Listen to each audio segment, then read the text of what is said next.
সেদিন তো বলতে পারবো না আমার মেয়েকে তোদের নেমন্তন্ন থাকবে। তাই আমি আগাম তোদেরকে নেমন্তন্ন করে রাখলাম। সেদিন যদি আমি ঘুমিয়ে পড়ে আর না জানি, তোরা সেদিন সবাই কিন্তু আমার বাড়ি আসবে। আর কিছু না পারিস অন্তত চন্দন দিয়ে আমার দেহটা সাজিয়ে দিই, যেন ওই দেহ কৃষ্ণ নামে লেখা। সখী তোরা শুনে যা, আমার গোটা দিনে মরে যা।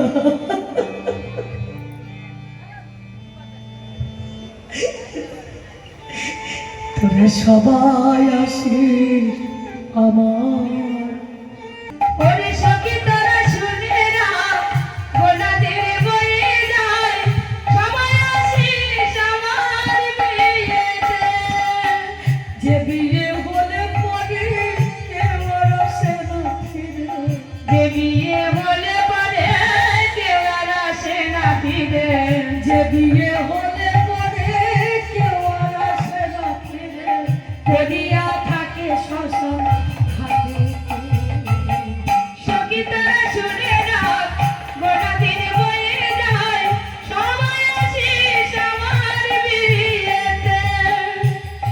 তোরা সবাই মিলে, আর তখন তো আমার দেহটা পুড়ে ছাই হবে।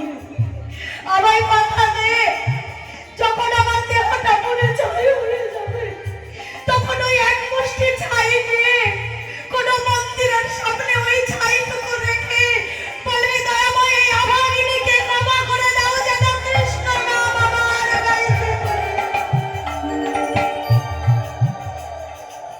সেদিন ছাই ছাড়া তো আমার আর কিছু থাকবে না। সেদিন আমার ছোট একবার বলি, যেন আমার সঙ্গ ছাড়া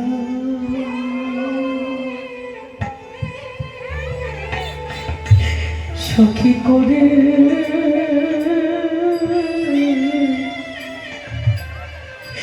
না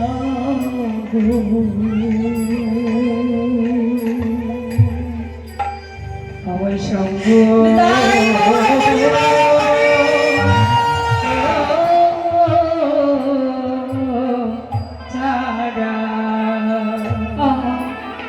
সঙ্গ ছাড়া করো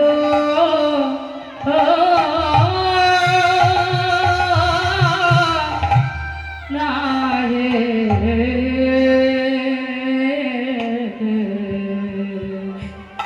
তুমি আমায় গুলমনতা করো,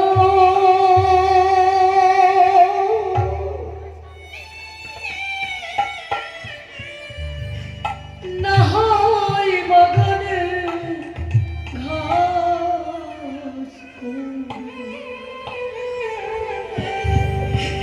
যেন তোমার চরণে তলে আমি পড়ে থাকতে।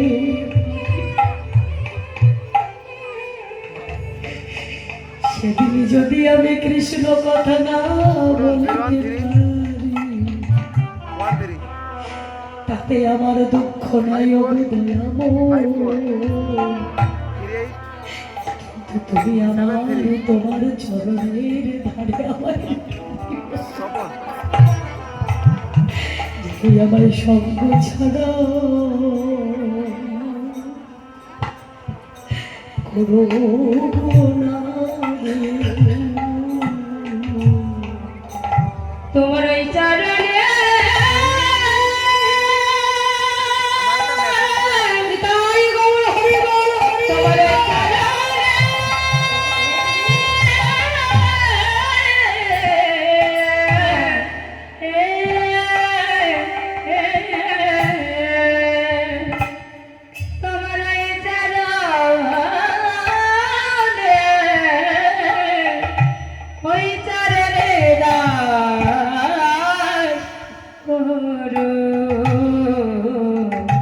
যেন যাওয়ার পথে সবাই আমায় দবিয়ে যায়, আমি যেন কটু কথা না বলিতে যেন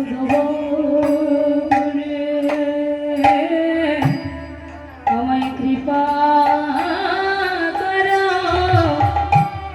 আমি কটু কথা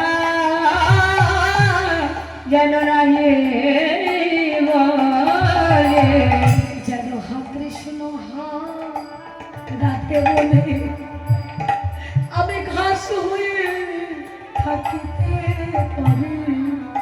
যেন হা কৃষ্ণ প্রাণ কৃষ্ণ বলে দিবানিশে কাঁদিতে পারে।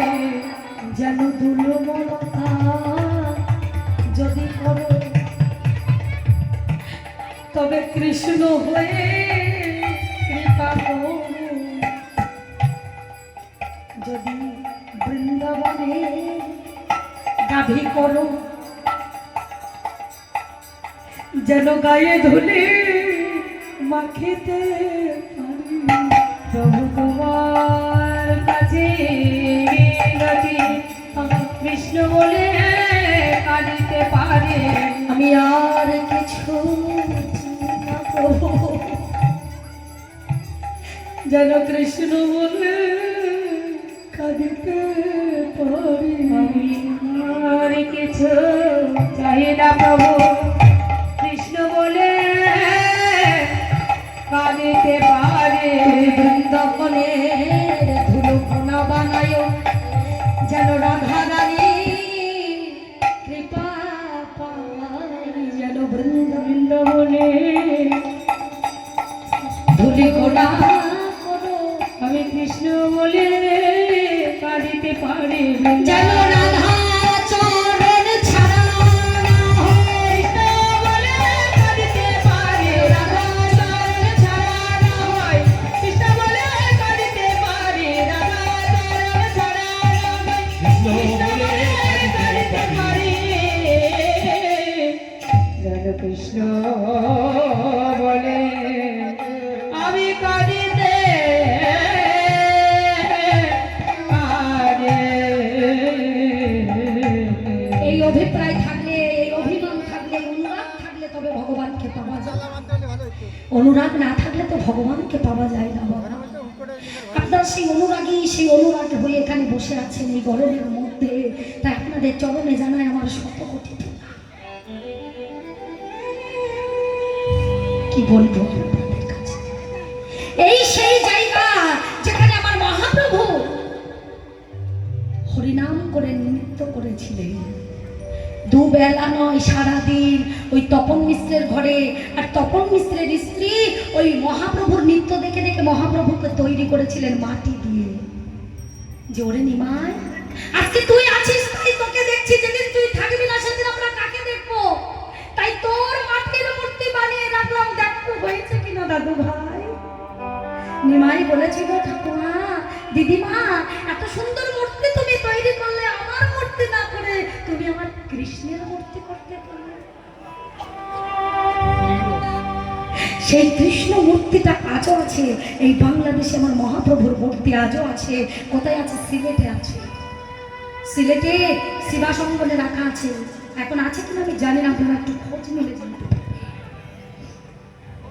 আবার মহাপ্রভুর মূর্তিটা এঁকেছিল তার দিদিমা, যদি নিমাই চলে যাবে তখন কাকে দেখে কাঁদবো? তাই মহাপ্রভুর মূর্তি দেখে তো কাঁদতে পারবো। এই হলো ভক্ত। এই মাকে পাওয়ার আসে।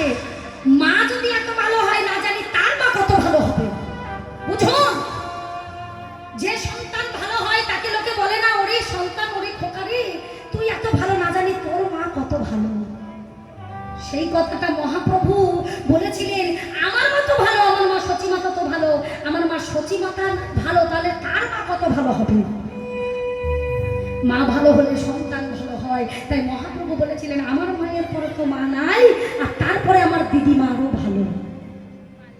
এই যে প্রেম, এই রসনা প্রেম নেওয়ার জন্য তিনি যখন নৃত্য করে বেড়াচ্ছে এই সারা দিকে, মানে সুরধ্বনি গঙ্গার তীরে, সুরধ্বনি, সুরধ্বনি, সুর মানে কি? সুর মানে কি? সুর মানে কি বাবা? সুরধ্বনি, সুর মানে হচ্ছে দেবতার, ধ্বনি মানে নদী। তা দেবতারা যে নদীতে স্নান করে তার নাম গঙ্গা, তাই সুরধ্বনি গঙ্গা। এই সুরধ্বনি গঙ্গার তীরে আমার মহাপ্রভু দুটো বাহু তুলে বেলি অবসান হয়ে গেছে, তোরা এখন থাকবি? মায়ের কাছে ফিরতে হবে না? আজ বেলি অবসান হয়ে